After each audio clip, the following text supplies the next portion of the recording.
What's going on, everyone? Welcome to the second episode of the 318 Project Yes, with my co-host Mitchell Clark, that's me. Tommy Fleury. Welcome, and yeah, good to So, be here again. yeah, We're joined today again by Cooper. yep. He's right here. He is our temporary permanent guest host That's until right. the time being. So, yeah. He's a wolf. He's a protector. Yeah, he is. Yeah, he is. Man, All right, cool.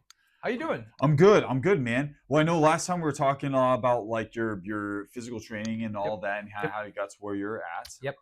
So, Cool. So now we're gonna segment to another part. So a big part of your story mm-hmm. is your military time. Yes. So you spent how long in the military with taking RTC? How long was that? Oh, with all that? Okay, Yeah. so the entire journey, so my first summer going from freshman to sophomore is where I went to basic training. That was the official start of my ROTC career. So what happened was I went to college, joined ROTC, and they called it the dual membership program where you're in the National Guard and you're in the ROTC at the same time. So once a month you go drill with the National Guard and kind of do some Army stuff once a weekend, and the rest of the time you're at school.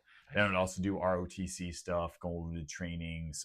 Every summer since basic training, I went to some sort of Army school. So the first summer I went to basic training at Fort Sill, Oklahoma, which was nothing to really write home about too much.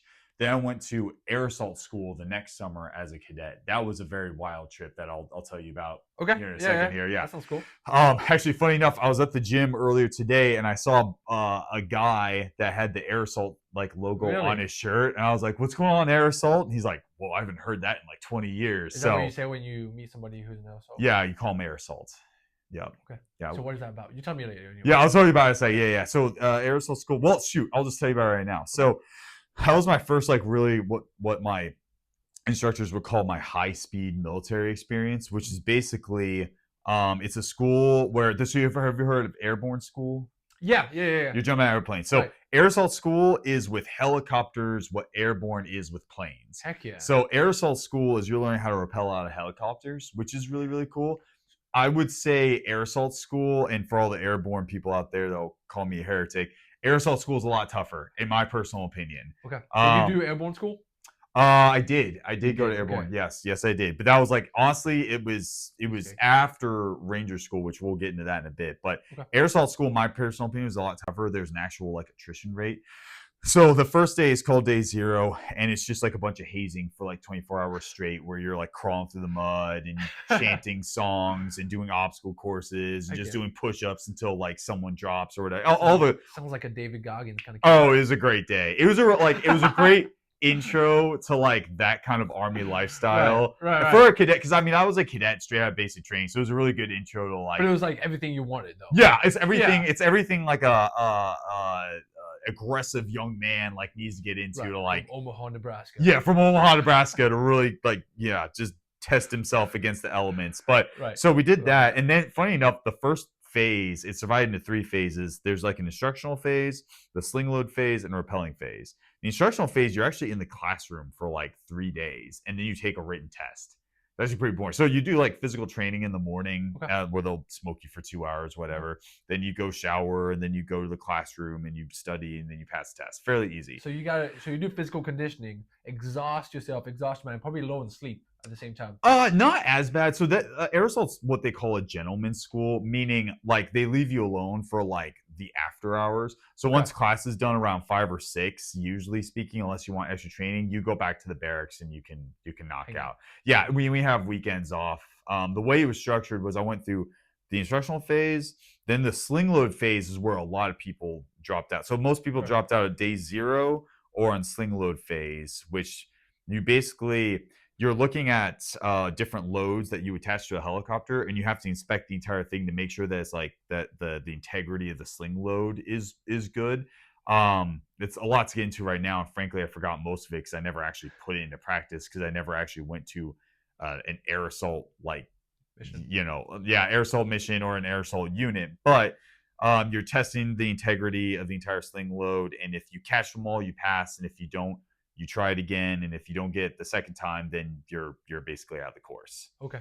So it's a surprising amount of people, like about 25% of our class dropped out at that phase. Really? Yeah, it's that's the fairly academical part of the school. Then the third phase, you're learning how to rappel out helicopters, and that's just fun. I Was it guess it's fun? a fun thing. Yeah, it was So a do you have blast. any like I don't know if I should feel bad about that, like gloves or anything like that when you rappel down? Yeah. Oh yeah, yeah, Okay. yeah. If you were to slide down just with this, I you're don't know. It's probably some like hardcore Navy SEALs like, how dare you wear gloves? no, Just no, bleed, no. Everybody wears gloves. No, bleed. no, no. Everybody wears gloves. You go But there's down no this. like thing attached to it. You just like go straight down from a helicopter and just rappel down. Yeah, Is it like just like, or is it like so I'm trying. was it So like you okay, like so going in yourself down like people do at the so Spartans? here's the thing that it's kind of annoying was we did our rappelling off of a tower, and you have like a harness where you hook up the rope and you hook it around, and then you're kind of going off. It's just like normal rappelling. It's nothing super good. Gotcha. Now here's the thing: only a few people actually got to do the actual helicopter rappel, and it was purely by lottery, and I did not win that lottery. So No. I was off on the side watching like the high speeds Oh because my they prioritize gosh. the people that were going to the actual air assault Okay. units, the Yeah.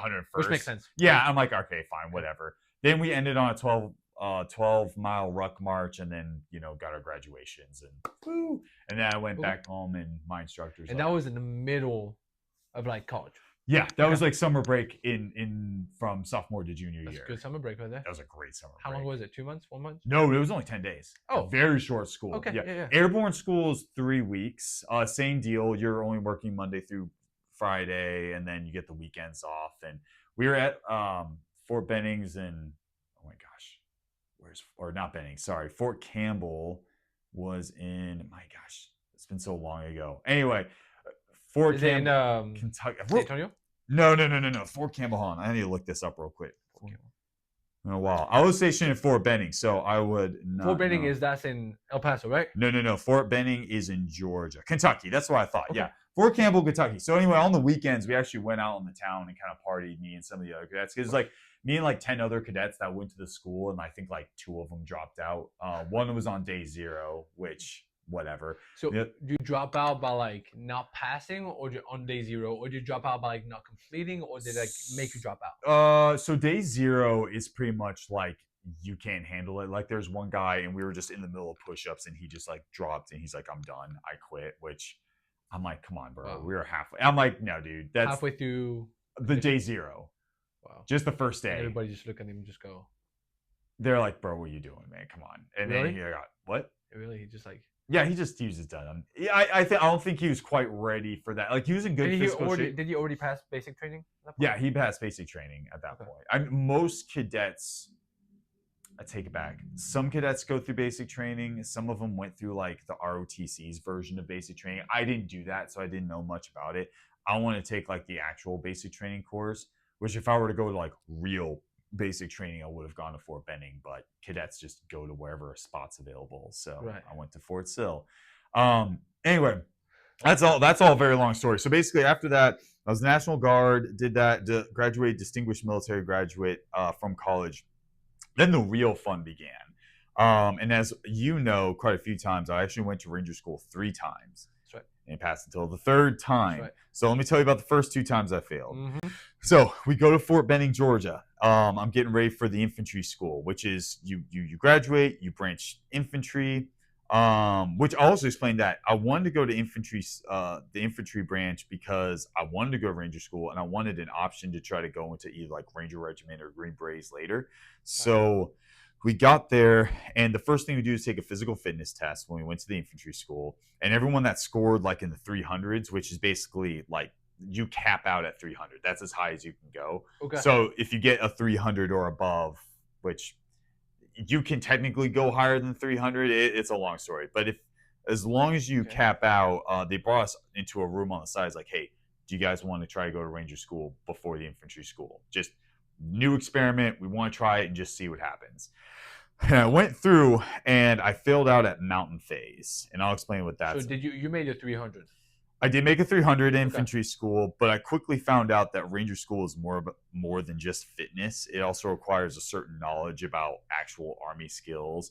Things like taking together and putting together a radio, working on a machine gun, how to. There's just like a certain way that the military operates that when you're not kind of like clued into it in the 'Cause you, exact way you do it. when you this is like the leaders of the war zone. This is Yes, like correct. this is the guys up front, so like they can't have time to think. It's just action. Yeah, well, I'll explain kind of what range school is. It's called a leadership school. I would call it it is a tactics school. Right. So the idea of ranger school is you're sending in three types of people: either senior leaders in the regular infantry units, like staff sergeants or officers or whatever that'll go through to like learn from ranger school how to lead troops in a combat zone.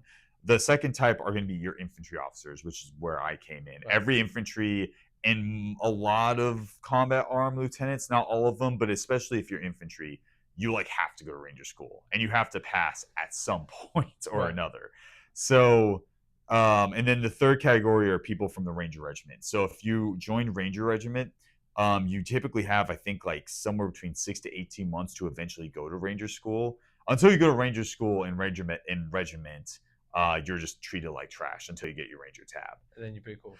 And then you're pretty cool, or cooler anyway. Right. Yeah. So which branch? Where you and the officer? Yeah, I was the officer route. Yeah, so I was Okay. officer So route. you're an officer in infantry, knowing that you're going to pursue infantry, not ranger school. Being a ranger. Yeah, so I was, yeah. So to kind of flesh that out a little bit, so there's the Ranger Regiment and then there's Ranger School. Ranger School is a leadership school. Ranger Regiment is an actual special operations unit. Gotcha. So if you're an infantry private, you can, I think they called it an option 40 contract, where you can try to go to Ranger Regiment. And so you go straight from basic training to something called RASP, which it's a 4-week smoke fest where if you pass, you go to Ranger Regiment. But then when you get to Ranger Regiment, you're just treated like garbage until you go to Ranger School and get your tab, if that makes sense. Yeah, I'm sure. Yeah, sure, exactly. Clear as mud. So yeah, Ranger Regiment, and then you go to Ranger School. Ranger School is kind of like the second thing you need to do when you're in Ranger Regiment. So you went to Ranger School. Went to Ranger School. And then what happened the first time? So the first time, I didn't know what I was doing. Somehow I passed the first phase. So when you go to Ranger School, you have RAP week, which is a 4-day smoke fest. Okay. And that's where you'll lose Physical half the smoke class. fest, Physical smoke fest. There's no thought. It is just like they're pounding you. This is where you don't get to go home at night. This is unlike air assault or anything else.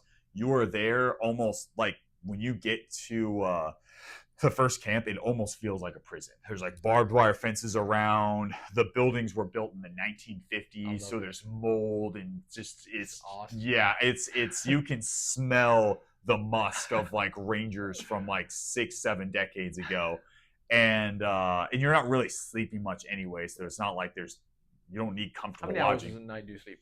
In RAP week, 2 to 3 hours a night. The only caveat, if you pass land navigation the first time. So here's the thing: in RAP week, you have a series of events you have to go through, and in between each event, they're just smoking the crap out of you to try to get you to quit or to make you fail. Right. Because the events themselves are not difficult, but like so the first thing to start is the physical fitness test. Then you go to land navigation. Then you do like some obstacle course. You do some other events, and it finally culminates in like this 12-mile ruck march. By the time you go to the ruck march, I remember when we were going to the ruck march, for 6 hours, they had us put like 100-pound like rucksack on our back, and we just lunged around the camp for 6 hours. And then we got an hour of sleep, which no one really slept because you only have an hour. And then we did the 12-mile ruck march. That's awesome. Yeah, it was pretty great. Was it? It was How many people failed at that time? About half. So the first time I went, it was like 300 people. We were down to 150 going to the first phase. So at this is first phase. Like the end of first phase is the ruck, right? Yeah, at the end of RAP week. Yeah. So then you get into what's called Derby phase, and it's squad level patrols, and you're doing combat missions in a squad size element, which is about, in Ranger School, like 12 to 18 people typically. If you pass that, you go to Mountain Phase and then Florida Phase. And that's when you're in the platoon level operations, which is about 40 to 50 people in Ranger School. But Mountain Phase, that's where you're doing like more akin to real Army operations. And that's where you need to, it helps to have some real Army experience beforehand, which I didn't have because I hadn't even been in the infantry school yet. So anyway, failed out of Mountain Phase, went back to infantry school. After that, I went back to Ranger School, failed Mountain again, First time I was peered out because I didn't know what I was doing, and everybody knew that I had no clue what I was doing. The second time I failed my patrols because I just couldn't bring it together for whatever reason. So Patrols. yeah, so you're doing combat missions for like 10 days straight when you're in mountain phase, and you Yeah. have to pass. You usually get 2 or 3 chances, and if you don't pass either of those patrols, then you get dropped. Wow. Yeah. So had to go my first unit without a ranger tab, and my commander was like, "Yo, man, what the heck? Why don't you have your ranger tab?" I'm like, "Yeah, that's a fair question. I'll Yeah. go back and do it again." He's like, "Okay, you better." So finally, to end it all out, and I'll quickly speed through the other part. Right. I was a platoon leader, so I did get. Even though I didn't have my tab, I still got a pretty like fair shake at like promoting and doing all the army stuff. I still Right. got my platoon. I was still Right. a platoon leader. Right. Went on combat deployment. Right. Went to Syria for 9 months. Yep. While I was in Syria, I was stationed with the State Department. And so basically what happened was the Rangers and the Green Berets would kind of go ahead of us and do like the door. So this is in the middle of Syria, and I'll kind of lay it out for you. In the middle of our time in Syria, the United States and what we call the Kurdish fighters are fighting ISIS on the northeast side of the Euphrates River, and then the Russians and the Syrian regime were on like the south side of the Euphrates River. And we're going. So if you have like us kind of on the north of Euphrates and the Russians to the south, and we're all pushing off to the east, pushing ISIS basically back into Iraq, Right. which is basically nowhere because we own Iraq. So we're basically just pushing them to the edge of their country and forcing them out. So what we did was, as they would do that, we would accompany the State Department, and they were in charge of every time we basically bombed a village, we'd go in and give them money to be like, "Hey, sorry about that. Here's some money to help repair your village. Don't hate us, please." The most action I saw there was we were in there were some shots that we were taking, and we were kind of exchanging a little bit, but I don't know if we ever actually capped someone in that. We basically just got some of our diplomats back in the cars and then sped away and went back to our base. So Dang. the Green Berets were the ones doing the bulk of the action, but So yeah, you were pretty much in charge of keeping those people safe. correct. And the Green Berets and the Rangers, which you would have graduated from. Yeah, they were the ones doing the cool guy Yeah. stuff. Yeah. And actually, more than that, there was a coalition of nations there. So you had like the French Legion, you had the SAS out there, some of your boys. Yeah, yeah, French Legions Legion. and the SAS, because you're both British and French, Both right? British and French. So Tommy's out there representing. I was out there. I was not out there. That would have been cool if I was out there. That would have been cool. Apart from like bombing the city and be like, hey, there's. Yeah, sorry about that. Yeah. It was the only way to. So the problem was, and the reason why was every time ISIS was forced to leave out of a city, they would booby trap every cupboard, door. Man. So like going through every building, door to door, trying to disarm every single thing was just a nightmare. So they the people from the town kind of knew like, hey, we're gonna get bombed. Yeah, I mean, we didn't like just level a city, but we would, if we were having a tough time, rather than sending in troops into the villages and possibly like losing a lot of lives, sometimes we'd be like, you know what, we'll send a missile over there and but which when we went into most of the towns, most of them were pretty. Like the smaller towns were usually left alone, generally speaking. Like we could afford to go more door to door with the troops there. Yep. But whenever we went into like the bigger cities like Raqqa, everything was booby trapped. Yeah, everything's booby trapped. And there's a town actually where we started. The Kurds had a capital city kind of on the furthest north part of the Euphrates River. And so Raqqa was like the ISIS headquarters, and it was about maybe an hour to the southeast. That was like the hardest. Like when Trump first came into his first term, General Mattis was the Secretary of Defense, and I remember that was his first order. Was he just unleashed a fury of bombs on Raqqa City at that time because we had been trying to like get in there for a good amount of time. And at some point, he's like, "We're done. Just we lost a ton of men. Yeah, we lost enough. It's too tough. These guys are too brutal." Because ISIS were vicious creatures. I mean, like they were beheading women and children, throwing them off the rooftops. I mean, they were a very they were using them as human shields. So they're like, we're gonna they were going in and they were like doing that while the soldiers were coming trying to.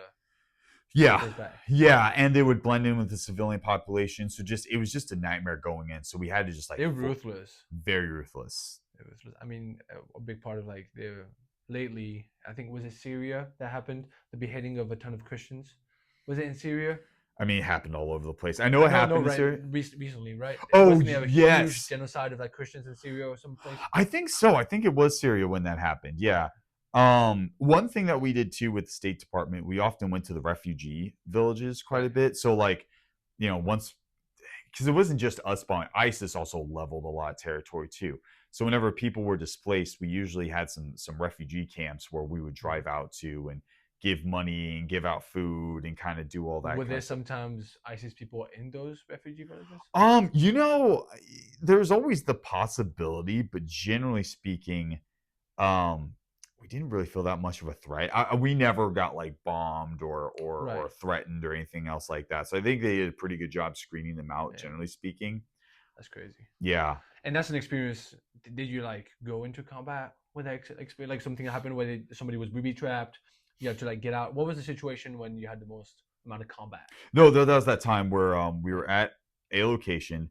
There were some shots fired. Were you in the car? Were you inside the building? No, we were inside the building. So like we roll up, we brought the diplomats inside the building. We heard some gunfire, so we put some people out in the windows and all that to try to like return some shots because we thought it was coming from the next building.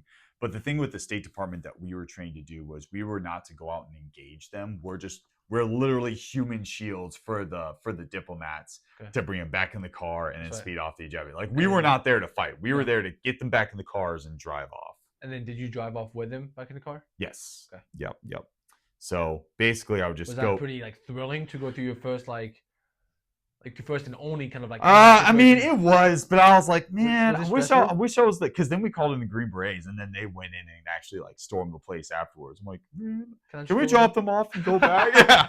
Hey guys, because you did a lot of training at that point. What? Yeah. Did you pass the Ranger School at that point? Yeah. So that's what I was gonna say. So after deployment, I came back and eventually went to something called the Maneuver Captain's Career Course, which is like if you're a combat arms captain, you're going there before you take over command. Yeah. After that, I went back to Ranger School, and at that point, I'd had enough Army experience under me where like I knew what I was doing. So I was finally fit enough and smart enough where I could actually freaking pass the school. This time, and yeah. So tell me a little bit about your fitness at that point, because you passed the school, you passed Ranger School, which is freaking amazing. Yep. It's hard. Like, what's the percentage of passing in a, like, let's say a setting? I'd say there's like a 30% pass rate of everyone that eventually go to the school. I'd say maybe 30% pass. So how many people go and how many people pass? Do you know? Or is it different every time? So it's like it's different every time, but yeah, that's like 30%. So let's say you had 100 people go to Ranger School. I'd say like 30 people would pass. Yeah. Okay. And they're normally pretty selective about who's going there too. Yeah. Like again, you're talking the elite going there, and only 30% of the elite go. Yeah, and honestly, it's pretty common that a lot of people will go back again to pass. Okay. That's a very common experience. I feel like mine was like failing twice and going back a third time was a little unusual. What can I say? I'm not talented, but I'm very persistent. Resilient. You were resilient. I was resilient. Yeah. Hey, that's something that is important. Like in the military, whether it's in your entrepreneurship, like the big thing about this podcast is not only like are we passionate about fitness and how a faith has a role into this, but also like how that's going to also help our entrepreneur mindset. Yep. Because at that point, were you engaged at that point? Did you know Noemi? I met her around the time that I went the third time. And that was also one reason I left the military was she was not super keen on me going on another deployment again. Because we were dating at the time that I was on deployment in Syria. The 9 months of deployment? Yeah. Okay. So did she hear about the gunfight? What? Did she hear? No, okay. The first time she listens to this podcast, this will be the first time. First time she hears about the shooting? What? Is that going to be the first time he's going to hear about it? Yeah. I might have said it. I mean, bypassing, just like, I got shot. Yeah, maybe. No. One story I did tell her was we did drive through a minefield, but it was deactivated. But we didn't know it was deactivated when we were driving through it. Okay. She doesn't know about that. What? Who was driving? Yeah, I was. I was not in front. I was not in front. I was not the front of the convoy. Actually, I think technically one of the State Department people were in the front. So it was their fault. That's awesome. Yeah. Cool. So tell me about your fitness. So Yeah. you big into fitness when you gave out you when you came out of the military. You did your bodybuilding show. Yes, yes, I did. Before that, when you were in ranger school, how was your fitness? Were you like bulky because a lot of people are like pretty bulky, or were you Yeah, like I lean? was fit in terms of I was strong and I had a lot of endurance. I was kind of like I would say the thing about the military, there's a bit of a fluffy endurance. So no one's got like chiseled six-pack abs. Everyone's got like a not everyone, but like I would say the best way to describe me was when I was in college training up for the military, it was all very calisthenics related, like Okay. very obstacle course. I wasn't very smart about how I trained, generally speaking. Then towards the tail end of my college career, that's when I started getting a little bit more into like more intelligent weightlifting methods. But again, it was all still more bodybuilder style. I didn't do a deadlift till I was like a senior in college. Really? Yeah, Never before that. never before Never in that. football. Nope, nope. So my first step in my fitness journey was I hired a personal trainer before I went to Ranger School the first time. The first time I'd ever done like a deadlift, really a good squat, and like all of my real like fitnessy stuff was really not until I trained with him. Right. Yeah, which was super late in the game, which is a little bit stupid. But then throughout my time in the military, it was very functional fitness related. So like Right. CrossFitty, very CrossFitty, which So I we talked about that prior when we were together. You had a big like back in that day, it was very CrossFit, and yes, there was a lot of military people who were going into the CrossFit games. But yes, then they found out there was a lot of injuries coming with CrossFit yeah, because you're doing very complicated Olympic lifts over and over. And nothing against CrossFit at all. It's just when you put a bunch of military guys doing that who are trying to like get the most out of it, they don't really have people looking at the technique, and they probably don't have like technicians for it's just like about lifting weights. It's just yeah. about being strong, about being endurance, and I would guess there will be a lot of injury. There's a lot of different philosophies on how to train Right. in the military. Like it's funny when I went in there, you've got a few different types of people. So number one, you got the runners. They can't lift a weight to save their lives, but they can run for miles and miles and miles and miles, and they're probably pretty good at like pull-ups, push-ups. They're the lean and mean. Yeah. Like when you think lean and mean, you're thinking like guys that are 160 soaking wet. They can do push-ups and pull-ups for days and run for like 10 miles like it's nobody's business. The second type would be more of like your bulky CrossFitter guys, which they're all about the weights. They're usually pretty good at like your basic compound movements, and they're Pretty more, strong. yeah. Then the third type are your people that, frankly, they don't care about the functional. They just like lifting. Actually, my air assault instructors were freaking huge. I mean, they Like jacked. yeah. But what if they were in a combat situation? Would they probably like survive? Man, I don't know, but dude, they looked. I mean, they were jacked, man. They're jacked. I was kind of funny. I was thinking about that, and I was like, I don't know if this is the most like functionally fit people in the world. I don't think they. I don't know if we go to combat right now, those are the guys who are going to survive. I mean, maybe they. Some of them, like if you think about, I mean, one of the persons I feel would be a perfect like hybrid training. Nick Bear. Yeah, Nick Bear's a great guy. Yeah, he was in the military. I don't know what kind of like branch he was in. He did the same thing I did. He was an infant. I believe he was an infantry officer. Did he go to Ranger School? Yeah, he went to Ranger School. He went to Ranger School. I don't know if he went beyond that though. So he was a big powerlifter back in the day. He was huge, and now he's still big, but decently big, right? I haven't watched, but anyway, Yeah. he's decently big. But like, I would feel like his physique would be the optimal physique for somebody who's in the military. He's very functional. He's very strong. Mm-hmm. He has a decent amount of muscle for just aesthetic purposes and for some strength, but he's very endurant. Very, very endurant, and he knows how to control his body through calisthenics. And I mean, when you're in a combat situation, you got heavy weights on your back by all the things you're carrying. Maybe there's a guy who's injured that you're carrying, and also with the functionality of like your body's got to move efficiently through a three-dimensional space. Yeah, that's going to be super important. Also. I'll tell you what drove most of my training throughout most of my time was in mountain phase. I found out quickly how hard it is to walk up the side of a mountain with 100 pounds on your back. There's a very specific kind. There's a very specific kind of burn. Actually, in order to train for it, I would do sleds where I would wrap it around myself. So instead of pushing it forward, I would like take the straps and bring it over my shoulders, and I would lean forward, and I would just put a ton of weight on there, and just Really? this a slow Drive. drive. Yeah, just a slow, Drive on yourself. long That's sort awesome. of drive through. It was a very, very specific type of training. And then I would say a lot of the WODs we did in kind of CrossFit, like Did you ever see? I don't know if he still does it or not. I know Liver King. Do you remember Liver King? yeah, He used too. I know Liver King. Yeah, yeah. he used to do like a ruck every day, and he would put ankle weights on, wrist weights on, and he would put like a sled out back. And it was a video with somebody, and he was like, "This is the toughest thing ever imaginable, ever, and I do it every day." And this guy just like did it, and he just finished it in like half the time that Liver King did. Well, yeah, I wouldn't consider Liver King to be a prime example of functional fitness. Yeah, Yeah. he does a lot of weird stuff now with the bands, doesn't he?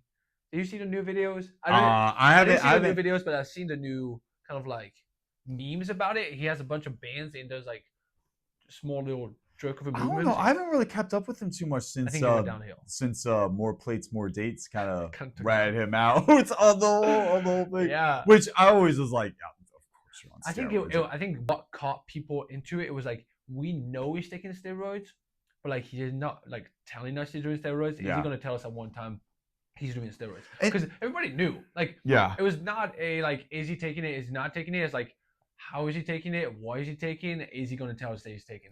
That's Yeah. kind of the thing as Michael Hurt. Like everybody knows he's taking, but he keeps been reluctant, the world's most fake natural. right, Yeah, yeah. reluctant about it. It's like okay, but I think now it's his brand. It's like he knows that it's his brand, and it's kind of smart. You know, he's like, I'm not going to say I am because people keep, buying my stuff, looking at me. Keep the mystery. Yeah, Yeah, keep the mystery. No, and if he does it, no big deal. If he doesn't, I'd be very surprised. I mean, it's probably have the best genetics. Yeah. Probably like there was a direct blessing from Jesus. Yeah. I would say the best way to describe my fitness in the military was like it was very much like my goal was to get stronger and fitter, but not necessarily more aesthetic. So like I never focused on diet really hardly ever. I would eat what I want when I want. As long as I was getting stronger, faster, and able to just get stronger at like certain things, I was okay with that. But then once I made the decision to get out of the military, that was the first time where I started training more in that style for aesthetics, which really the only difference was I started focusing a lot more on like stimulus to fatigue type exercise. So like I kind of cooled off on like the squats and the deadlifts as much and focused more on like leg press and like lunges, things that would get a burn without putting as much like pressure on my lower back. I'm back to doing squats now, but like the way I do it's a little bit more slow, a little more controlled, where I'm focusing on the burn rather than just moving the weight up and down. And more just like your bodybuilder start, arm stuff, back stuff, all that kind of stuff, and then just bringing the calories down as low as I could. You kind of seen a trend these days. I mean, back when I was younger, there was a huge trend of like getting big, getting strong, getting aesthetic. It was powerlifting and bodybuilding. Those were the two predominant kind of like forces.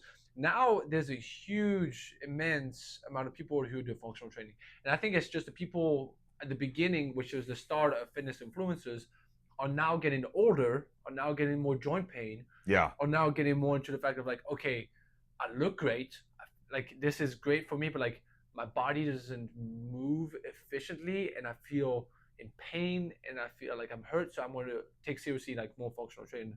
There's a very popular page, Vernon Griffin, I think he is.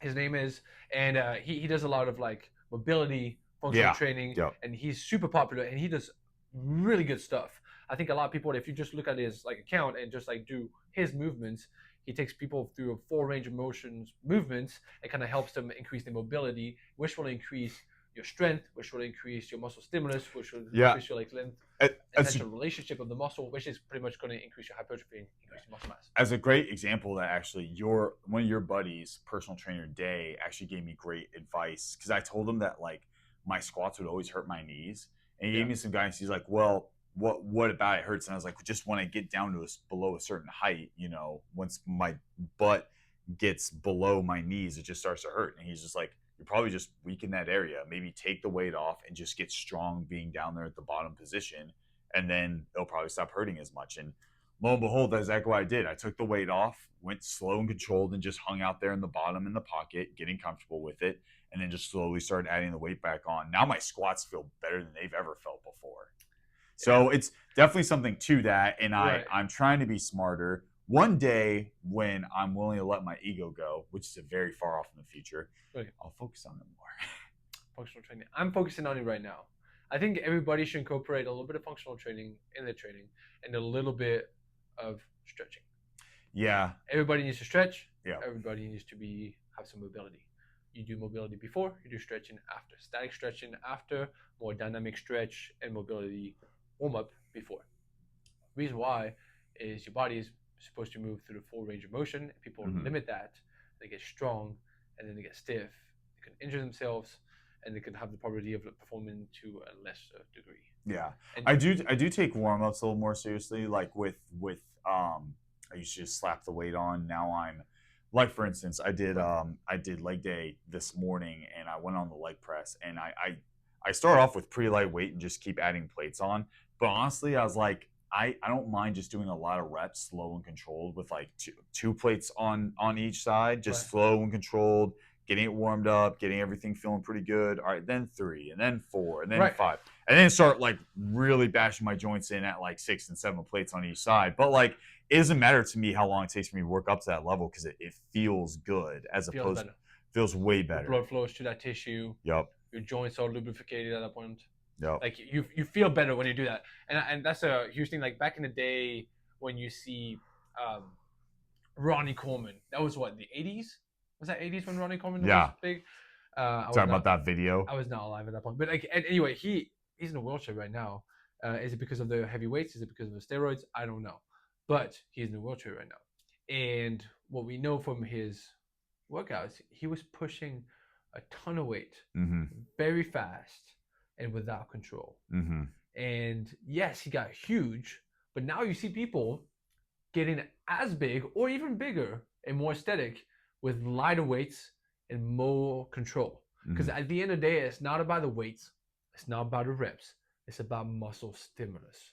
If your muscles get a stimulus through the workout, you give them the building blocks to build muscle, they will build muscle. And that was and there's different modalities of doing that. You Yeah. see people doing CrossFit and they get a ton of muscle. It might be because of the PEDs, I don't know. But you see people doing weightlifting, Olympic lifting. You see people doing bodybuilding. You see people doing strongman, and they have a ton of muscle. It's about bringing a muscle stimulus. You can focus on different training modalities, whether it's going to be the push-pull legs, whether it's going to be the bro split, whether it's powerlifting split. If you get a weight, you get a muscle stimulus in there and get a good amount of volume, you will grow some muscle. And I'll say this, in the military, just being, there is an element of that where there's a sustainability aspect to it, but there is also like an element where you're just getting absolutely just drugged through the mud. I will tell you this much: if you want to get in really good shape for the military, just do a ton of burpees. Or have you ever done the workout where you do like burpee? There's one workout that my trainer had me do where I would do, let's see, I think it was like 10 burpees. I would sprint 50 meters, like 25 meters out and 25 meters back, then 9, 25 out, 25 back. And I'd do that back and forth and time that. The faster the time was, that was like a good, that was always like a metric. I've trainer in a long time do burpees. I will tell you this much: if you want to get in good, like when I mean Army shape, I mean you're going to Ranger School or Air Assault shape.